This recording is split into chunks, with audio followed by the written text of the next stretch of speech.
निलयं देयं वन्दितातिहुवणिन्दपरिपूज्यं वूच्छम् अणुपेहाउ भव्यजनानन्दजननीयो।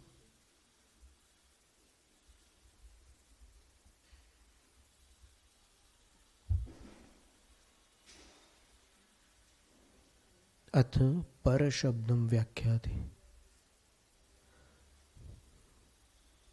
परमात्मा में जो पर शब्द है उसके व्याख्यान करते हैं।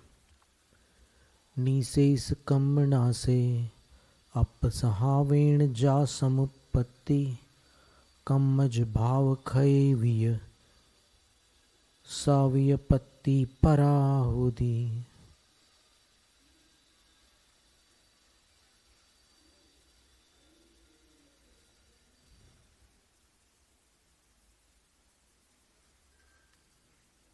निशेष कर्मों का नाश होने पर अर्थात सब कर्मों के नष्ट हो जाने पर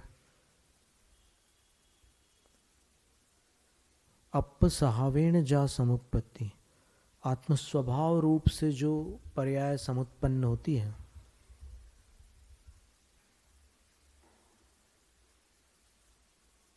और कम्मज भाव क्षयवीय कर्म जनित भावों का क्षय होने पर भी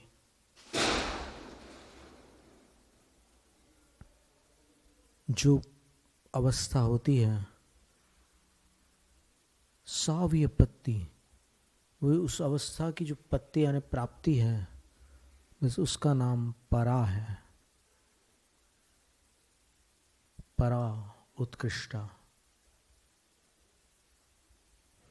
अपिच पुनः सा पत्ति जीवानां प्राप्ति परा उत्कृष्टा भवति।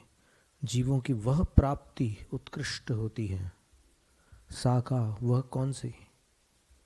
या जो आत्मस्वभावेन आत्मस्वरूपेण, जो आत्मस्वभाव से आत्मस्वरूप से शुद्ध बुद्धैक परमानंद स्वस्वरूपेण, शुद्ध बुद्ध एक यानी अद्वितीय परम आनंद रूप जो स्वस्वरूप है, उस स्वस्वरूप रूप समुत्पत्ति सम्यक निष्पत्ति वह उत्कृष्ट है।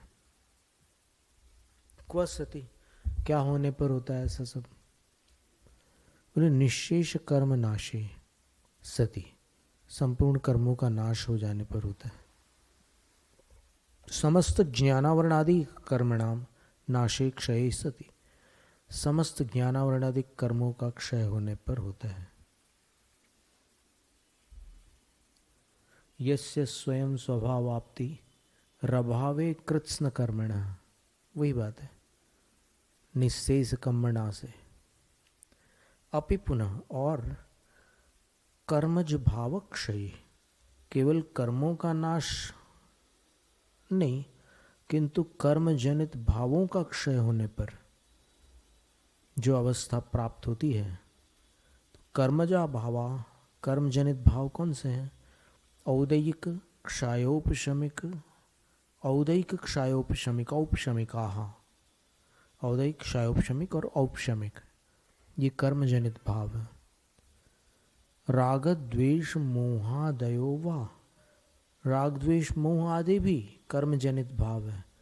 तेषाम क्षय निशेष नाशी सति, उनका क्षय होने पर, निशेष संपूर्ण नाश होने पर सा परा उत्कृष्टा माँ, वह जो उत्कृष्ट लक्ष्मी है, लक्ष्मीर बाह्याभ्यंतर रूपा ये शांते परमात्मानुभवन्ति, बाह्य लक्ष्मी और अंतरंग रूप दोनों प्रकार की लक्ष्मी जिनके पास है वे परमात्मा होते हैं। अथ यदि सर्वे जीवाः शुद्ध स्वभावाः तेषां तपश्चरण विधानम निष्फलम भवति इति पूर्व पक्षम गाथा द्वयेन करोति इति। अब यदि सारे जीव शुद्ध स्वभावी हैं तो फिर उनके तपश्चरण आदि का जो अनुष्ठान है वो निष्फल हो जाता है। शुद्ध ही है तो फिर तपस्या की क्या आवश्यकता है? इति पूर्व पक्षम गाथा द्वयेन करोति, इस प्रकार जो पूर्व पक्ष यानी प्रश्न पक्ष, पूर्व पक्ष कहते हैं प्रश्न पक्ष को, और उत्तर पक्ष कहते हैं समाधान पक्ष को, उत्तर पक्ष को। तो गाथा द्वयेन करोति, दो गाथाओं के माध्यम से ये प्रश्न प्रस्तुत करते हैं। जय पुण्य शुद्ध सहावा सव्वे जीवा अणाई का लेवी, तो तव चरण विहानम सव्वे सिंह फलम होदी। और यदि सभी जीव अनादिकाल से शुद्ध स्वभावी हैं तो सबके लिए तपश्चरण का जो अनुष्ठान है, विधान है, वह निष्फल हो जाता है। यदि चेत पुनः सर्वे जीवा, यदि सभी जीव अनादि काले पे, अनादि अनंत काले पे शुद्ध स्वभाव, अनादि अनंत काल में भी शुद्ध स्वभावी है, कर्म मल कलंक राहित्येन शुद्ध स्वभाव, कर्म मल कलंक की रहितता के कारण शुद्ध स्वभावी है।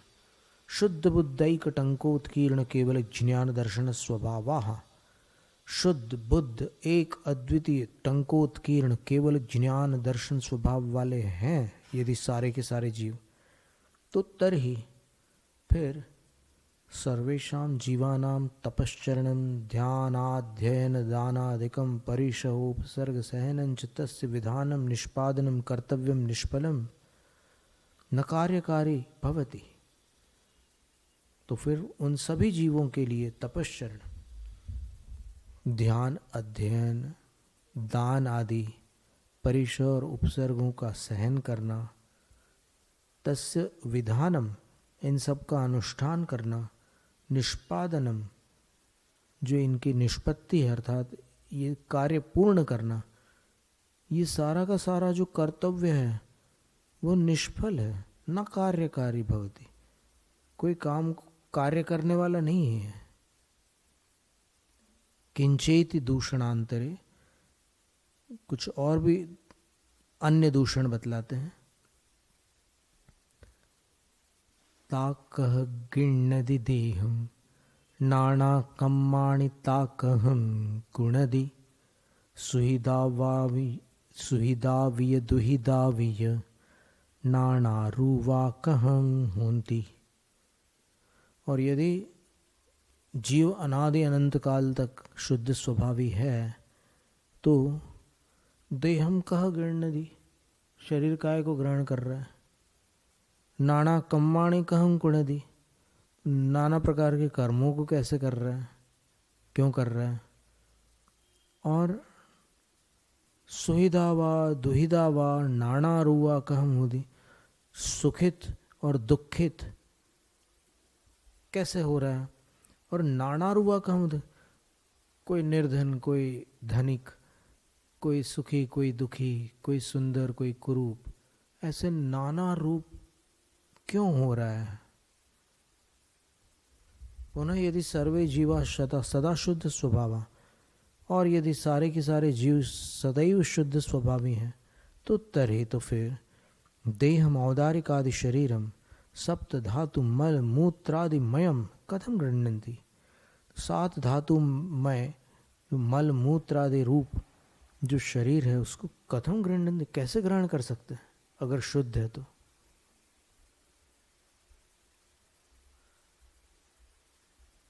कोई नहाने के बाद होली खेलता है क्या? होली खेलने के बाद नहाता है, तो ये ऐसी स्थिति है। नहीं, उत्तर पक्ष नहीं दिया है, ये पूर्व पक्ष है बिल्कुल। 2 गाथाओं से लिखा ना, 2 गाथाओं के द्वारा पूर्व पक्ष कर रहे हैं। नहीं, अभी पूर्व पक्ष चल रहा है। टंकोत्कीर्ण का बताया था ना उस दिन, टाँकी से जो चिजल होता है उससे पाषाण में कोई निशान लगा दो तो वो टंकोत्कीर्ण कहलाता है। वो बारिश वारिश किसी भी प्रकार से मिटता नहीं है। आत्मा के लिए बताया कि आत्मा और ज्ञान में ऐसा संबंध है कि वो मिट नहीं सकता कभी, वो टंकोत्कीर्ण है, एक न्यायिक स्वभावी है वो।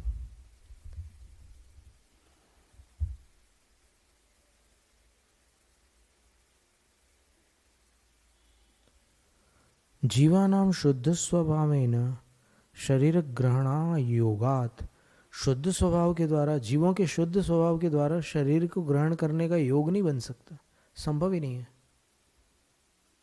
यदि पुनः सर्वे जीवा सदा कर्म मल कलंक रहिता, और यदि सारे जीव सदैव कर्म मल कलंक रहित हैं, ता तरहि तो नाना कर्माणि, नाना प्रकार के कर्म यानी कार्य कामकाज, गमनागमन शयन भोजन स्थानादीनि, गमन करना आगमन करना, सोना भोजन करना, स्थान यानी रुक जाना ठहरना, असी मशी कृषि वाणिज्यादि कार्याणि, फिर ये जो षटकर्म बताया आदिनाथ भगवान ने, ये सारे कार्य, और ज्ञानावरणादि कर्माणि च, ज्ञानावरणादि कर्म भी कथम करोति, कैसे कर सकता है, केन प्रकारेण कुर्वन्ति, कैसे कर लेते हैं। अब यहाँ करोति और कुर्वन्ति,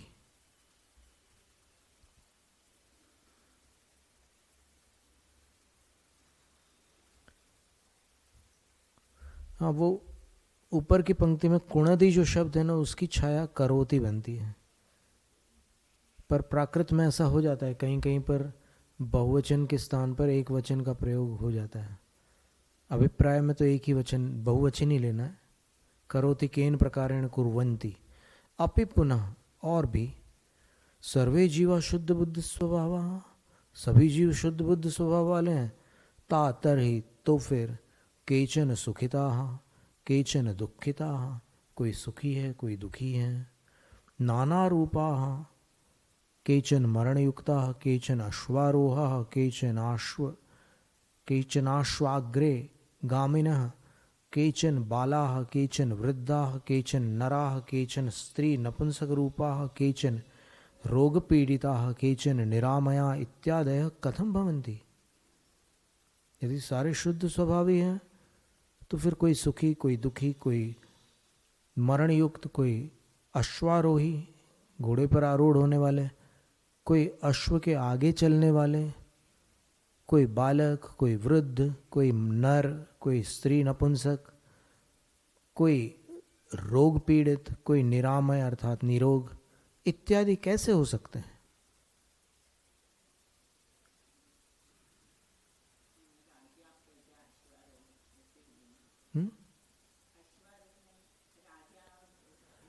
हाँ नहीं, वो अश्वारोही तो घोड़े पर चलने वाले लोग हैं, और वो सामने कुछ पैदल चलते हैं उनके सामने, वो झंडा वगैरह पकड़ करके, तो कोई ऊपर चलने वाले कोई नीचे चलने वाले, ये सारे भेद कैसे हो सकते हैं अगर सारे जीव शुद्ध स्वभावी हैं तो।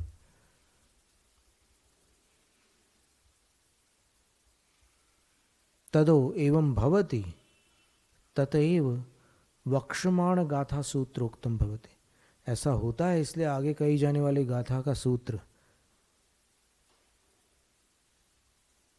कहा जा चुका है, मतलब आचार्य लिख चुके हैं, उसके जवाब में ये गाथा लिख चुके हैं आगे 202 क्रमांक गाथा है।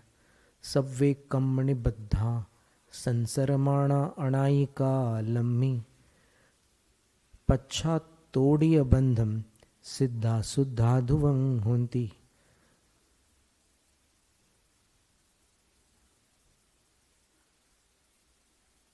सव्वे कम निबद्ध अणाई कालम में संसरमाणा, सारे कर्मों से निबद्ध जो जीव है, बंधे हुए जो जीव हैं, वे अनादिकाल से संसरमाणा संसार में भटक रहे हैं।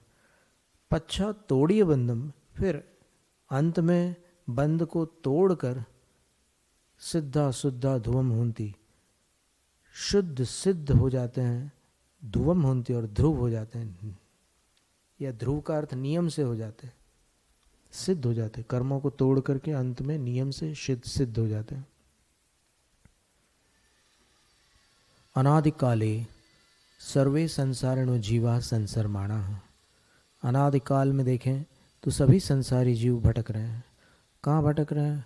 चतुर्विध संसारे पंच प्रकार संसारे वा, 4 प्रकार के संसार में, 4 गति रूप, अथवा 5 प्रकार के संसार में द्रव्य क्षेत्र काल भव और भाव परिवर्तन रूप, परिभ्रमणतः परिभ्रमण कर रहे हैं, संक्रमणं कुर्वन्तः संक्रमण कर रहे हैं, कर्म निबद्धा, वे कर्मों से निबद्ध बंधे हुए हैं।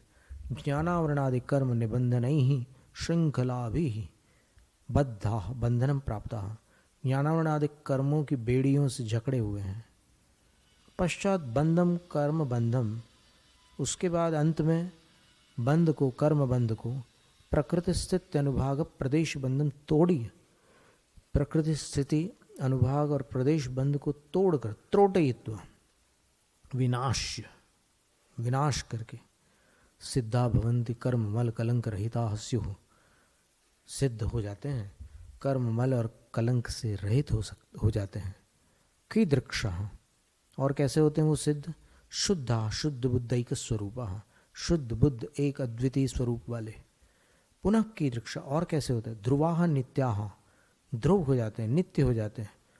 शाश्वताः, जन्म जरा मरण विवर्जिताः, जन्म जरा मरण से विवर्जित हो जाते हैं। अनंतानंत काल स्थायिनः, अनंतानंत काल तक वहां पर स्थायी हो जाते हैं। अथ येन बंधेन जीवा ईदृक्षा भवन्ति सको बंध इति चेद उच्यते। अब जिस बंध के द्वारा जीव ऐसे हुए हैं वह कौन सा बंध है, ऐसा पूछने पर कहते हैं जो अन्नोन्न पवेसु जीव पैसाण कंब खंधाणम सव बंधाण विलो सो बंधो होदि जीवस।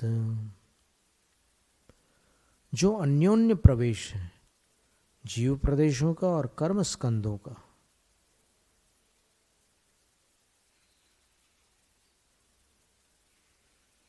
और सर्व बंधनों का भी जो लय है, वह बंध जीव के होता है। यानी जिसमें चारों बंधों का समावेश है। जीव और कर्म प्रदेशों में जो बंध हो रहा है उसमें प्रकृति बंध भी लय को प्राप्त है, स्थिति बंध भी है, अनुभाग और प्रदेश बंध भी है। जीवस्य संसार प्राणिनः, जीव अर्थात संसारी प्राणी, उसके सब प्रसिद्ध बंधो भवति, वह प्रसिद्ध बंध होता है। कर्मणाम बंध स्यात्, कर्मों का बंध होता है। सकः, वो कैसा है? यह जो जीव प्रदेशानाम लोकमात्राणाम असंख्यात प्रमितानाम, जीव के प्रदेश जो है लोक प्रमाण है, असंख्यात उसका परिमाण है, उनका कर्म स्कंदा नाम कार्मण वर्गणा नाम, कर्म स्कंदों का, उसका और कर्म स्कंदों का बंध होता है, कार्मण वर्गणाओं का।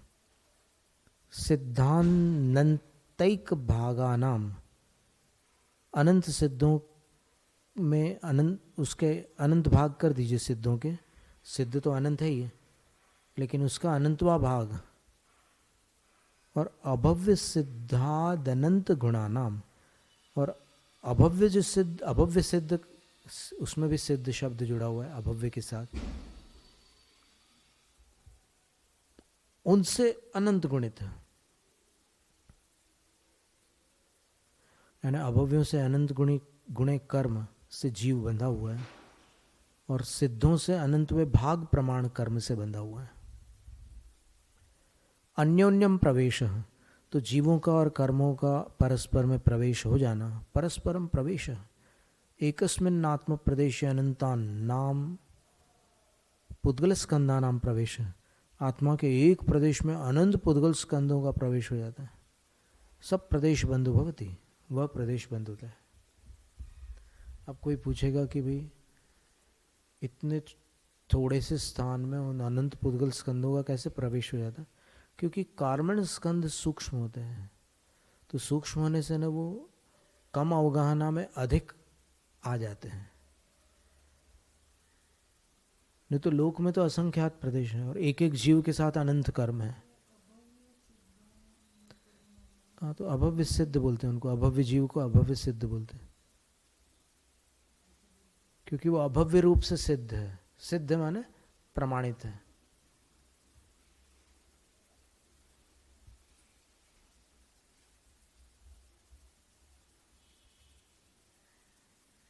अपि पुनः, और भी, सर्वबंधानाम सब बंधनों का प्रकृति स्थित अनुभाग बंधानाम लयो लय लीनश्च, ये सब इसमें तल्लीन रहते हैं, उसमें तन्मय हो जाते हैं चारों प्रकार के बंधन।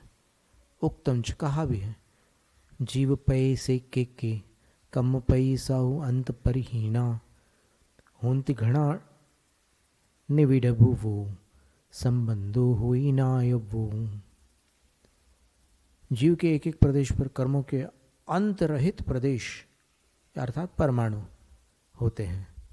घना निविड़ भुआ, और वो सघन रूप से बद्ध होते हैं जीव प्रदेशों के साथ। तो ऐसा इसका संबंध जान लेना। जीव राशि अनंत, प्रत्येक मैकैकस्य जीवस्य असंख्याता प्रदेशाः आत्मनः एकैकस्मिन् प्रदेशे कर्म प्रदेशा हुस्फुटम अंत परिहीणा इति अनंता भवन्ति। जीव राशि अनंत है और उनमें से एक एक जीव के असंख्यात प्रदेश हैं, और आत्मा के एक एक प्रदेश पर कर्मों के अनंत परमाणु हैं। एतेषाम आत्म कर्म प्रदेशानाम सम्यक बंधो भवति। अब इनका आत्मा और कर्मों के प्रदेशों का सम्यक बंध होता है, भली भांति बंध हो जाता है। सबंध किन लक्षणों ज्ञातव्य, उस बंध को कैसे लक्षण वाला जाना जाए। घन निविड़ भूत, घनवत, घन यानी ठोस, जैसे सॉलिड कोई चीज होती है ना, वैसे। जैसे कोई मिठाई बनाई किसी ने और वो कड़क बन गई, और उसमें एक एक उसके एक एक स्कंद में जैसे वो मिठास है, बस वैसे आत्मा के एक एक प्रदेश पर वो कर्म सघन रूप से बद्ध है।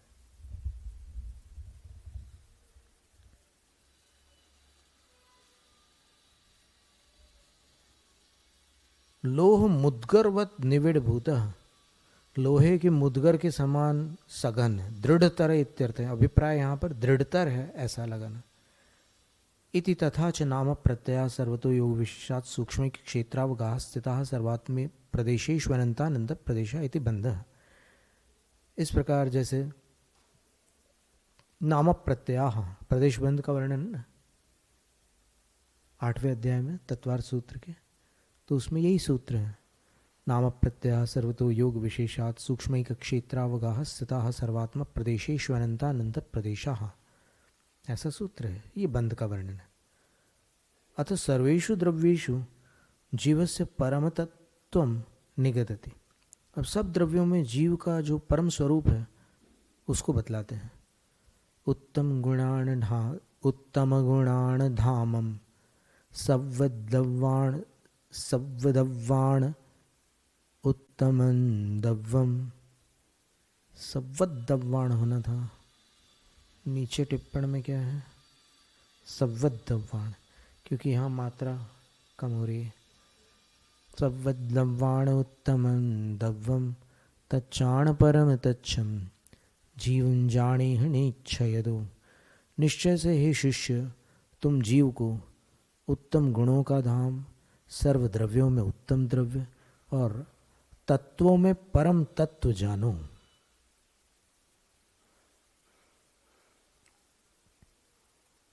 निश्चयतः, निश्चय नय आश्रित्य जानी ही, निश्चय नय को आश्रय लेकर, निश्चय नय का आश्रय लेकर निश्चय से तुम जानो। कम किसको जानो?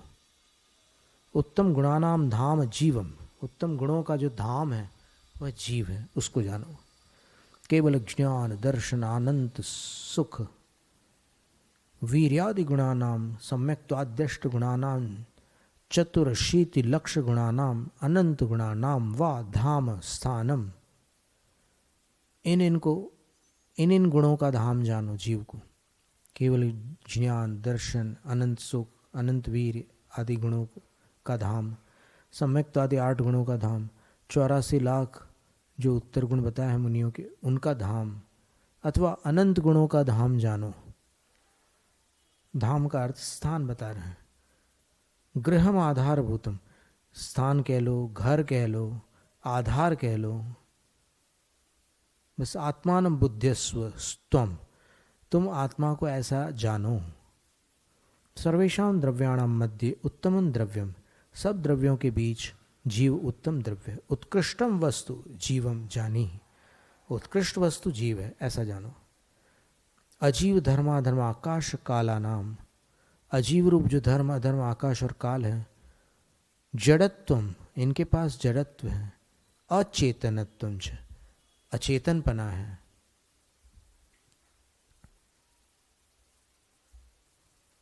वर्तते इनमें ये सब जड़पना अचेतनपना वर्तता है। जीव द्रव्य से तू, किंतु जीव द्रव्य के पास चेतनत्वम सर्व वस्तु प्रकाशकत्वम उपयोग लक्षणत्वम च वर्तते। जीव द्रव्य के पास चेतनपना सर्व वस्तु को प्रकाशित करने रूप उपयोग लक्षण वर्तता है। अतएव जीव द्रव्यम उत्तम जानी, इस कारण से ही तुम जीव द्रव्य को उत्तम जानो। तत्वानाम सर्व तत्वानाम, तत्वों के बीच अर्थात सर्व तत्वों के मध्य परम तत्वम जीवम जानी, परम तत्व जीव को जानो। अब इसमें अंतर क्या है? जीव द्रव्य में और जीव तत्व में क्या फर्क है, या दोनों एक ही है? एक होते तो ये दो शब्द नहीं होते।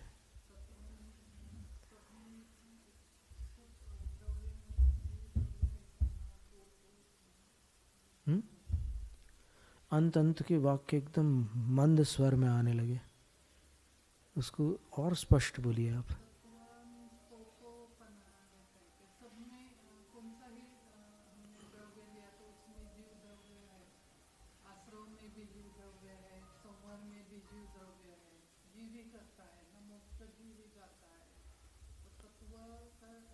नहीं, लेकिन जीव द्रव्य की भी तो ये सारी पर्याय हैं, आश्रव संवर निर्जरा ये सब।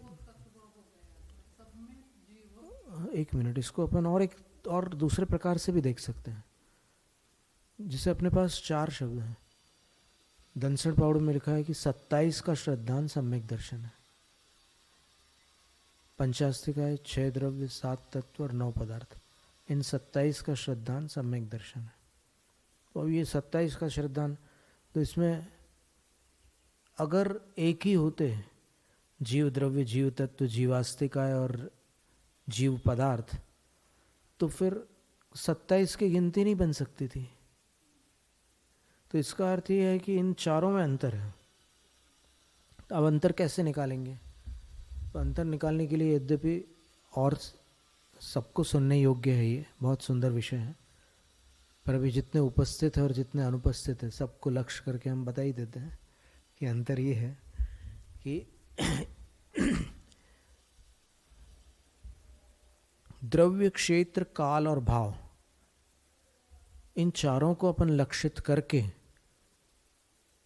जब विचार करते हैं तो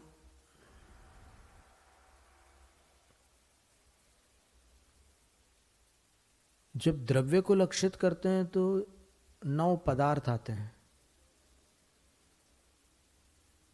और जब क्षेत्र को लक्षित करते हैं तो 5 अस्तिकाएं आते हैं, और जब काल को लक्षित करते हैं तो 6 द्रव्य आते हैं।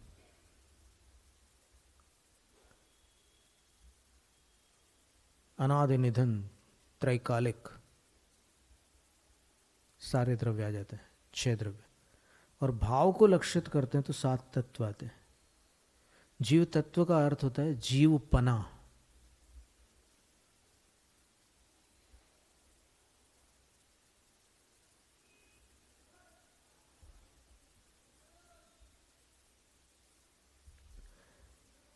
अब इसके बाद आचार्य महाराज ये उत्तर देंगे आगामी सत्र में स्वाध्याय में कि जीव के पास ही उत्तमपना कैसे है, वही उत्तम द्रव्य है, वही उत्तम तत्व है, ये बात कैसे सिद्ध होगी।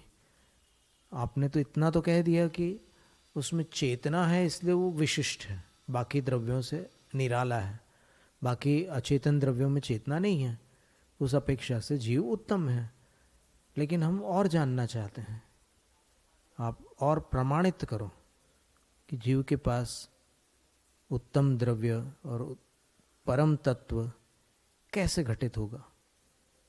तो उसको 205वीं गाथा में आचार्य बताएंगे। अभी अपन तत्वार्थ की ओर जाते हैं। एक कायोत्सर्ग होगा बीच में।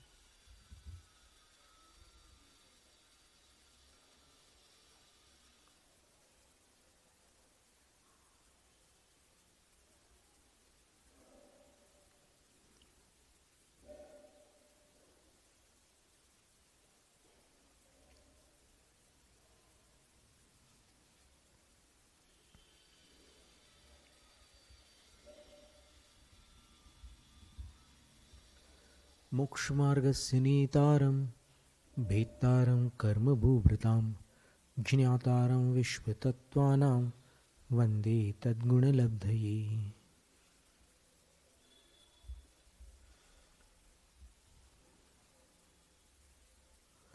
मिथ्योपदेश रहोव्याख्यान कूटलेखक क्रिया न्यासापहार साकार मंत्र भेदाः।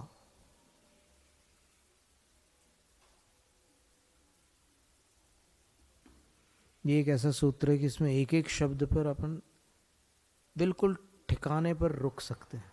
बाकी जिसमें संधि होती है उसमें मिलाकर बोलना पड़ता है।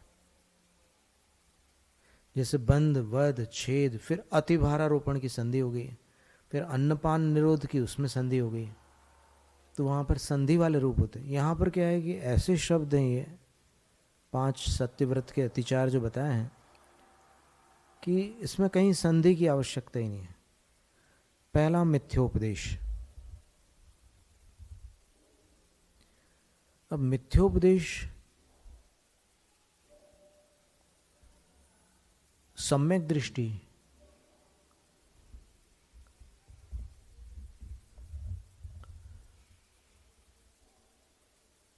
आगम विरुद्ध नहीं बोलता। ऐसी एक गाथा है, रैंडसार की तीसरी गाथा है।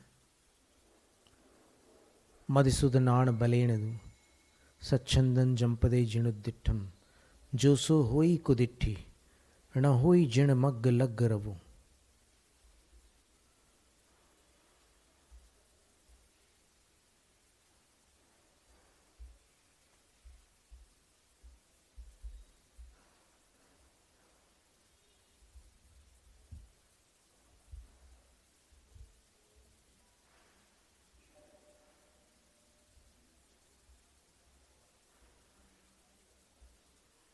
और उससे पहले एक गाथा है, उसका इस गाथा का अर्थ यह है कि जो अपने मतिश्रुत ज्ञान के बल से, ज्ञानावरण के क्षयोपशम के कारण जो उसको मतिश्रुत ज्ञान का बल प्राप्त हुआ है, उसके माध्यम से तर्क कुतर्क करके आगम विरुद्ध वर्णन करता है, तो वह कुदृष्टि, मिथ्या दृष्टि होता है। वह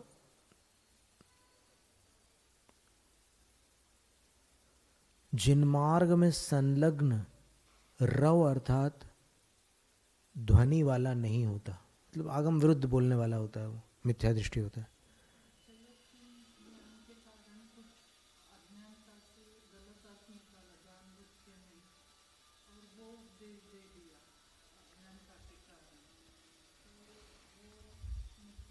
वो भी मिथ्योपदेश हो जाएगा, पर उसमें अभिप्राय जो है वो अज्ञान रूप है, उसमें वो बुद्धिपूर्वक नहीं कर रहा, वो अबुद्धिपूर्वक कर रहा है। चलो इधर देखें,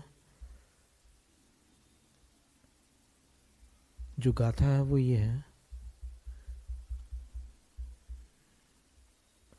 पुव्वम जिणेहि बणियम जहठ्ठियम गणहरेहि वित्थरियम पुव्वायिरी कमजम जो तम बोल रही जो हुसदिट्ठी। पुव्वम जिणेहि भयम, सबसे पहले तो आगम का कथन जिनेन्द्र भगवान ने किया है। फिर गणहरेहि जहठ्ठियम वित्थरियम, गणधरों ने यथास्थित विस्तार किया उसका, मतलब जैसा कथन था तीर्थंकरों का वैसा का वैसा विस्तृत किया गणधरों ने, अंगों में विभाजित करके उसको बता दिया। और पुव्वायिरी कमजम, तम पूर्व आचार्यों के क्रम से, श्रुत परंपरा से वो यहाँ तक चला आया है। जो तम बोल रही सद्दिट्ठी, जो उसको बताता है वह सम्यक दृष्टि होता है, और जो उससे विरुद्ध बताता है वो मिथ्या दृष्टि होता है। अब लेकिन यहाँ पर मिथ्योपदेश को अतिचार बताया है। एक बात अभी इस पर अपन विचार कर रहे हैं।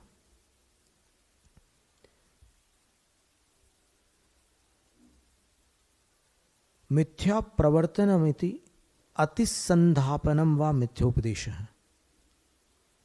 किसी को मिथ्या प्रवर्तन कराना वह मिथ्योपदेश है। अभ्युदय निश्रेयसार्थेषु क्रिया विशेषेषु, स्वर्ग मोक्ष पहुंचाने वाली जो क्रियाएं हैं उनके भेदों में अन्यस्य अन्यथा प्रवर्तनम अतिसंधापनम वा मिथ्योपदेश इत्युच्यते। किसी अन्य को अन्यथा प्रवृत्ति कराना, अतिसंधापन करना। अब अतिसंधापन का अर्थ क्या है वो देख लेते हैं।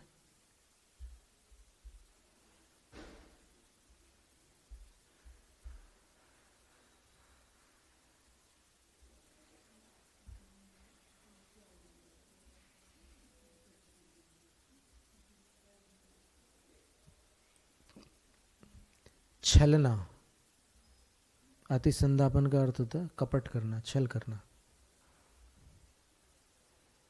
ये मिथ्योपदेश नाम का अतिचार है।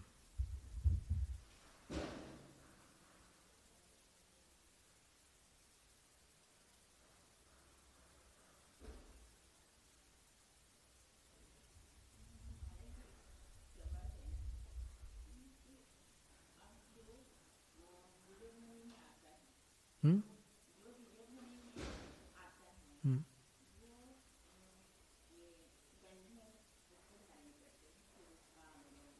हाँ, बीज पदों को।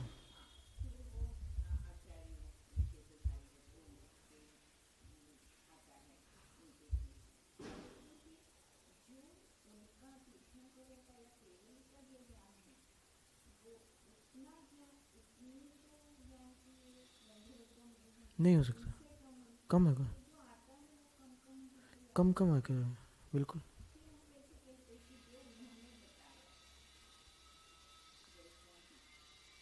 हाँ, जितना अपने को मिला है उसमें से उसको यथावत बताना, ये उसका अभिप्राय है।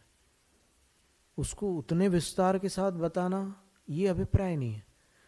उसको तोड़ मरोड़ के न बताना, इतना अभिप्राय है। पर यहाँ पर क्या है कि वो छल रहा है किसी को। कोई व्रती है, सत्यव्रती है, अणुव्रती है, देश संयत है, वीरता विरत है, वो जब किसी को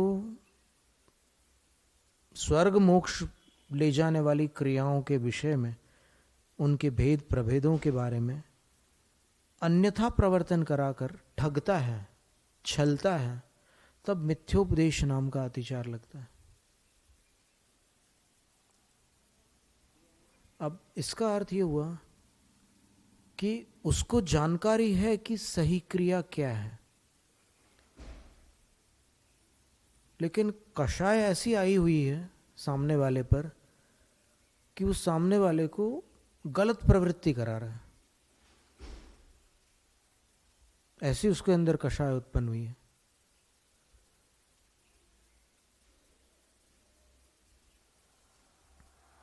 पर वो मार्ग को दूषित नहीं कर रहा, किसी अन्य से, किसी एकाध अन्य व्यक्ति को वो भ्रमित कर रहा है,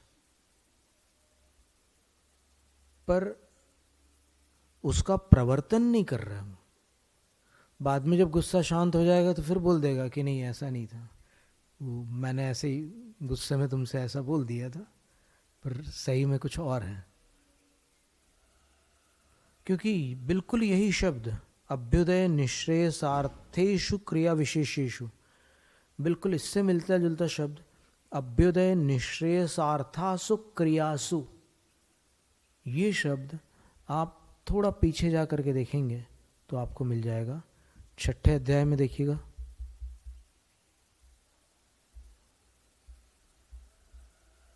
योग वक्रता विसंवादनं चाशुभस्य नाम्नः। इस सूत्र को देखिए,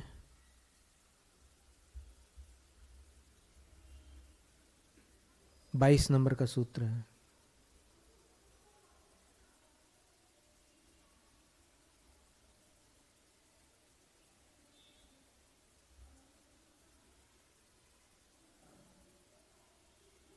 मिला राजवार्तिक में?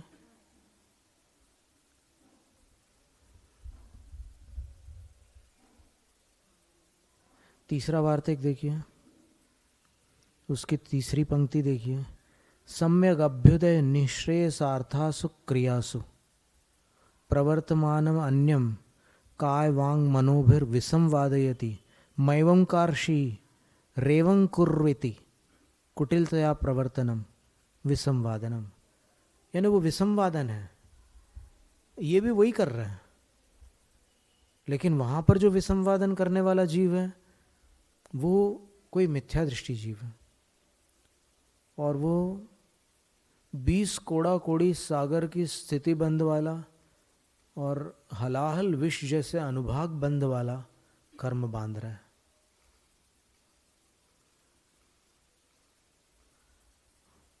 जो आगमोक्त क्रिया को स्वयं अंतरंग में उसकी श्रद्धा न होने के कारण अन्यथा प्ररूपित करके वैसा मार्ग चला रहा है कि मैं जो बता रहा हूं वही सही है, तो वो हलाहल विष के अनुभाग का बंद करता है और 20 कुड़ा कुड़ी सागर की स्थिति का बंद करता है।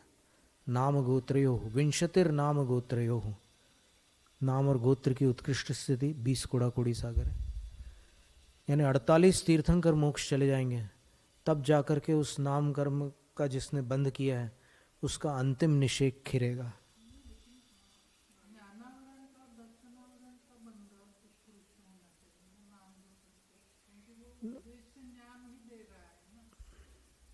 वो भी होगा, बिल्कुल वो भी होगा, वो भी होगा, बिल्कुल आपका कहना बिल्कुल सही है। अकेले नाम कर्म का बंद होगा ऐसा नहीं है, अशुभ नाम कर्म का बंद तो होगा ही उसको, उसके साथ उसको अन्य भी अनेक पापों का बंद होगा, असाता का भी बंद होगा, बहुत सारे पापों का बंद होगा। हाँ, वो वैसे ही कर रहा है वो।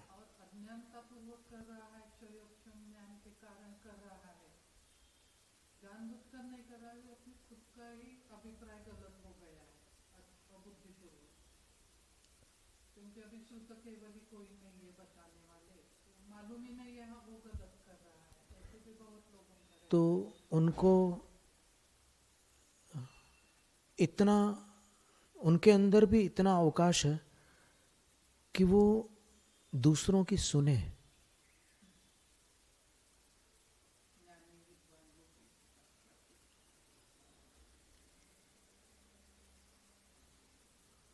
अपन ने जो जान लिया उसी को अपन मान रहे हैं और उसी को तान रहे हैं, ये नहीं चलता यहाँ पर। ये जिन मार्ग है, यहाँ पर आपको अगर कोई बता रहा है तो सोचो तो सही कि वो कोई, आपने ये कैसे मान लिया कि मेरे सिवा बाकी सब ना समझ है? ऐसा कैसे हो सकता है? ये लोग समझते ही नहीं है, ये आपको लग रहा है कि ये लोग समझते ही नहीं है। आप अंदर जाकर देखो ना थोड़ी देर, इतनी उतावली क्यों कर रहे हो? इतना क्विक जजमेंट क्यों? समझ के देखोगे तो पता चलेगा कि कितनी चूक हो रही है। चाहे वो कोई भी विषय हो, आगम संबंधी, शासन देवताओं का विषय हो, चाहे पूजन पद्धति को लेकर के द्रव्यों का विषय हो, सचित अचित का विषय हो, वीतराग सराग का विषय हो, हिंसा अहिंसा का विषय हो,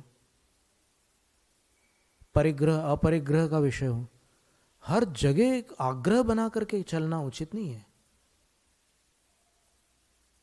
आग्रह में कोई सार नहीं है। आपको ऐसा लग रहा है कि यहां पर यह अर्थ निकल रहा है, आप थोड़ा रिलैक्स होइए, अपनी धारणा को थोड़ा ढीला करिए और फिर देखिए कि कोई और अर्थ भी निकलता है क्या। बहुत शांति से, ज्ञान का मार्ग है, इसमें कोई खींचातानी की बात ही नहीं है। आप विचार तो करो, साइंटिस्ट लोग कैसे करते हैं?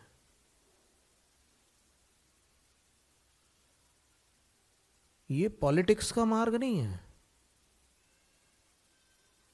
ये विज्ञान है, जीव विज्ञान और कर्म विज्ञान है।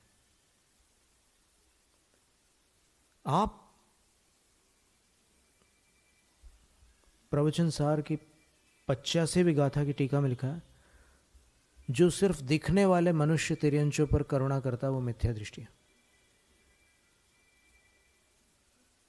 जो नहीं दिख रहे हैं उनके बारे में उसको कोई विचार ही नहीं है।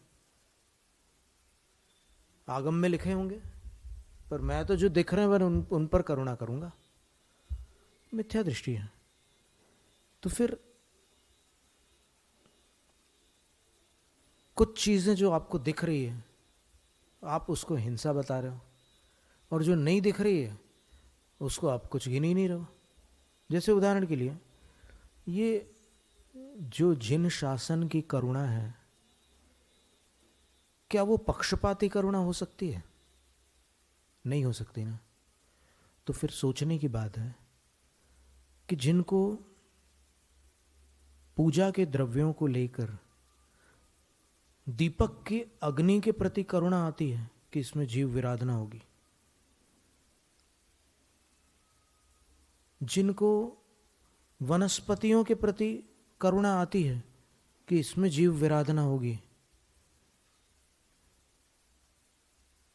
उनको आश्चर्य की बात है कि जल पर करुणा क्यों नहीं आती? दीपक के अग्नि पर करुणा आ रही है, तो जिस सिगड़ी पर जल गर्म किया उस सिगड़ी की अग्नि पर और जो गर्म किया उस जल पर करुणा क्यों नहीं आती? समझ में आ रहा है? तो इसको अंग्रेजी भाषा में सिलेक्टिव एम्पैथी बोलते हैं, कि आप ऐसे प्रशिक्षित हैं जिससे आप उतना ही देख पाते हैं, उससे ज्यादा नहीं देख पाते। जैसे जो कोई कराटे सीखने वाला है, उसको जो मूव्स सिखाए गए हैं, पंचेस, जैब्स, किक्स और राउंड किक्स और फ्रंट किक्स, बैक किक्स, सब सिखाए गए हैं उसको, तो उसको वही वही दिखेगा। जब वो देखने जाएगा तो जो जो सीखा है उसने, वो ये टाइगर स्टैंस है और ये फलाना क्लॉज है, वो सब उसको जो जो सीखा है वही दिखेगा। पर उसके अलावा वो जो हाई लेवल का मार्शल आर्टिस्ट वहाँ पर स्टेज पर परफॉर्मेंस दे रहा है, वो और क्या क्या कर रहा है वो देखते हुए भी नहीं समझ में आएगा उसको। और उसके बाद जब वो स्लो मोशन में दिखाएगा कि देखो मैंने नकल्स से नहीं मारा था, मैंने एल्बो से हिट किया था, और तुम्हें नकल्स दिखा क्योंकि मैंने इतना फास्ट मूवमेंट की थी कि उसमें तुम्हें नकल्स ही दिख सकते थे, एल्बो नहीं दिख सकता था। अब देखो मैं स्लो मोशन में बताता हूँ। फिर वो स्लो मोशन में ऐसे करके दिखाता है, तब उसको समझ में आता है कि अरे अभी तो हमें बहुत कुछ सीखना बाकी है। बस आपके प्रश्न का ये उत्तर है कि जो अनजाने में गलत शिक्षा दे रहे हैं, वो अगर अपने अंदर ये समझ ले कि हमें भी बहुत कुछ सीखना बाकी है, तो उनका मार्ग खुल सकता है। यहां पर जो सत्यव्रत के अतिचार बताए हैं, वो अतिचार कोई ऐसा व्यक्ति है जो जानबूझकर के किसी के प्रति कषाय होने के कारण उसको गलत क्रिया बता रहा है। वो एक प्रकार से विसंवादन जैसा ही उसका प्रवर्तन है। अन्य को अन्यथा प्रवृत्ति कराना विसंवादन है। विसंवाद अलग शब्द है, वो अभी आने वाला है विसंवाद शब्द, या आ चुका है, आ चुका है। सधर्मा विसंवादा पंच आ चुका है। तो वहां पर मेरा तेरा होता है, विसंवाद में मेरा तेरा होता है, और विसंवादन में अन्य को अन्यथा प्रवृत्ति कराना। तो ये जानबूझकर कर रहा है, और बाद में जब उसकी कषाय शांत हो जाएगी तो फिर वो बोल देगा कि भाई मैंने ऐसे ही तुमको गलत बता दिया था, वैसा नहीं था।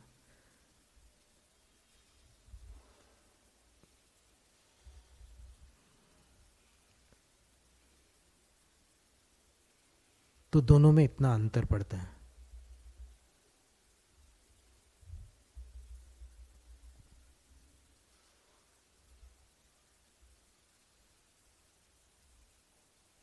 अति संधापन, उसको छला जाता है, तब ये दोष लगता है मिथ्योपदेश का।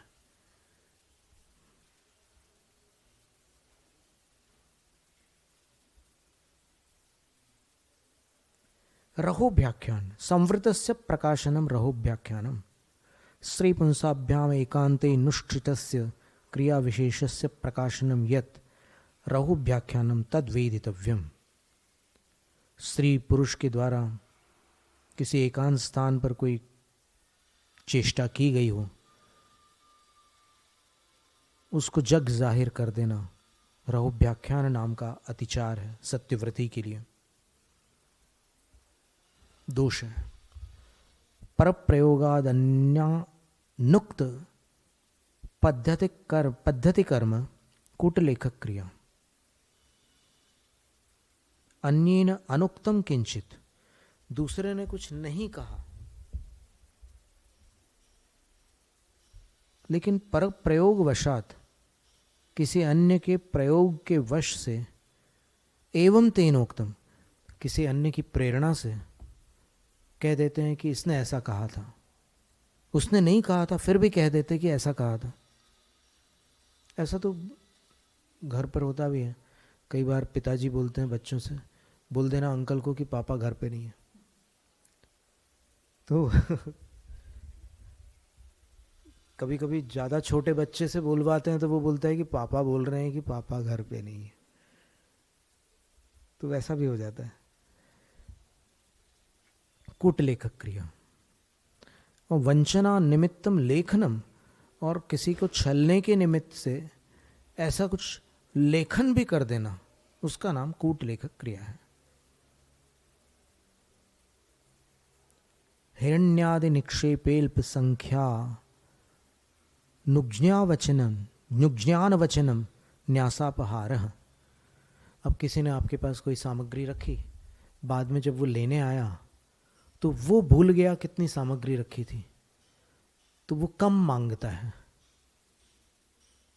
और आपको स्मरण होता है कि इसने अधिक रखा था मेरे पास, लेकिन आप खुशी खुशी उसको जितना वो मांग रहा है वो उसको लौटा देते हैं, और अपने अंदर अपनी आत्मा से कहते हैं कि भाई उसने ही तो मांगा था इतना, मैंने तो उसने जो मांगा वो दे ही दिया। और उस समय आप ये छुपा जाते हैं कि नहीं आपने अधिक रखा था। तो ये भी एक अतिचार है सत्यव्रत का।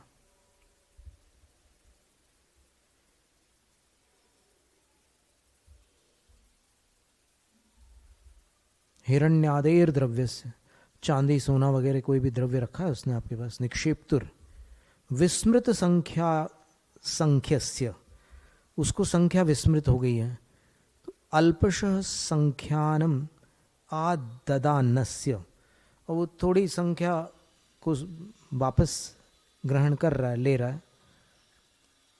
एवं इत्यनुज्ञा वचनम, हाँ बिल्कुल ऐसा ही है, तुमने यही रखा था मेरे पास, मैं दे देता हूँ वचन। और जो रख लिया उसने, उसका नाम है न्यासापहार। रखना का अर्थ न्यास होता है, और उसका आपने अपहरण कर लिया, तो न्यासापहार नाम का दोष है। क्योंकि अनुज्ञा वचन बोला आपने, हाँ हाँ बिल्कुल तुमने इतना ही रखा था मेरे पास, मैं दे देता हूँ, तो ये वचन संबंधी हो गया, तो वो असत्य वचन हो गया।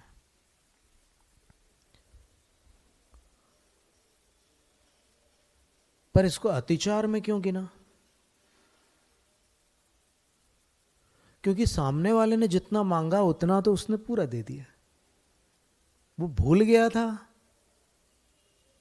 और इसको उससे फायदा हुआ, इस कारण से अतिचार है। अगर उसको याद हो और आप कम लौटाओ तो फिर अनाचार हो जाएगा।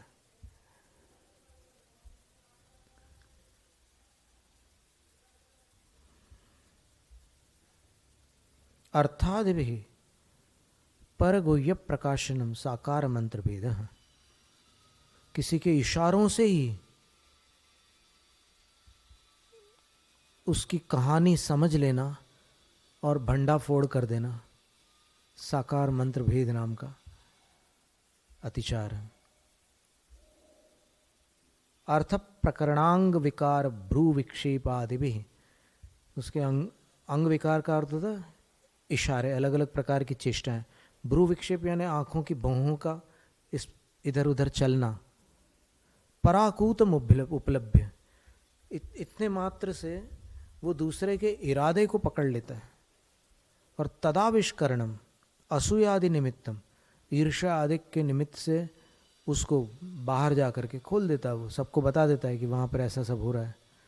यह तत् साकार मंत्र भेद इति कथ्यते, उसका नाम साकार मंत्र भेद है, ऐसा कहा जाता है। तो इति सत्यव्रतस्य पंचातिक्रमा, वे सत्यव्रत के 5 अतिक्रमण हैं। अब अचौर्य व्रत के जो अतिक्रमण हैं उनको अपन आगामी सत्र में देखेंगे। जैनम जयतु शासनम।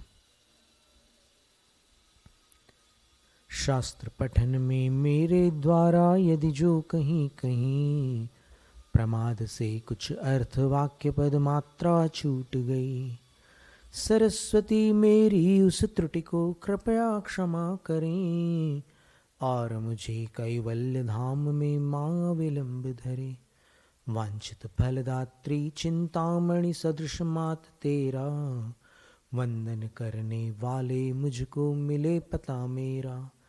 बोधि समाधि विशुद्ध भावना आत्म सिद्धि मुझको मिले और मैं पा जाऊं मां मोक्ष महासुख को।